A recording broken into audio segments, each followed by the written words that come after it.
का लाखों लाख भक्तों से पड़े रोज धक्का यही से खाई मुनाका ई भूला यही से खाई मुनाका ई भूला।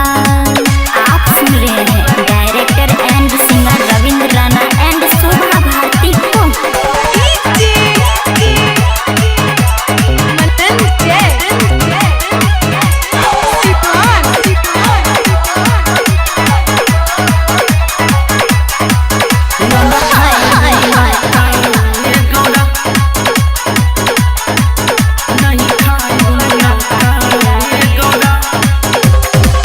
भंगिया खाले मन मस्ताले अच्छा और देखिया के असर ना है गौरा। ये बात है भंगिया खाले मन मस्ताले सासू और देखिया के असर ना है गौरा। का भक्त मारे हमरा दहिया पे टाका अच्छा भक्त मारे हमरा दहिया पे टाका नहीं पोरे लफाका हे गौरा हो नहीं पोरे लफाका हे गौरा हो नहीं पोरे लफाका हे गौरा। सुन हे गौरा हम बात कही सफा सुन हे गौरा हम बात कही सफा नहीं खाइब मुनाका हे गौरा हो नहीं खाइब गोलगप्पा हे गौरा। किसी भी प्रकार की ऑडियो वीडियो बनाने एवं रिलीज के लिए संपर्क करें। Contact number 7631565693।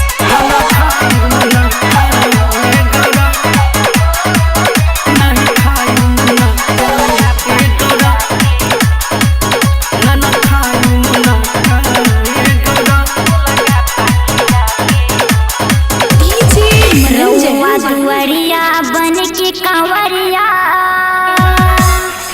आइल गरीब लचरिया ई भूला। रउआ दुआरिया बन के कांवरिया आइल गरीब लचरिया ई भूला। भंगिया के नशा राउर लागी जपका भंगिया के नशा राउर लागी जपका नहीं सूझी इलाका ए भोला हो नहीं सूझी इलाका ए भोला हो नहीं सूझी इलाका ए भोला। सुन हे गौरा हम बात कही सफा सुन हे गौरा हम बात कही सफा नहीं खाइब मुनाका हे गौरा हो नहीं खाइब गोलगप्पा हे गौरा।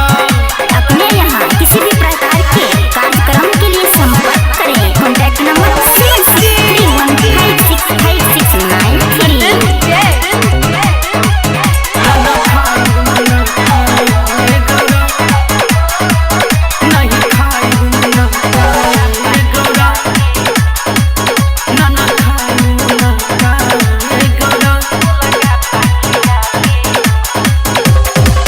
कहले राना सुनी हमर बतिया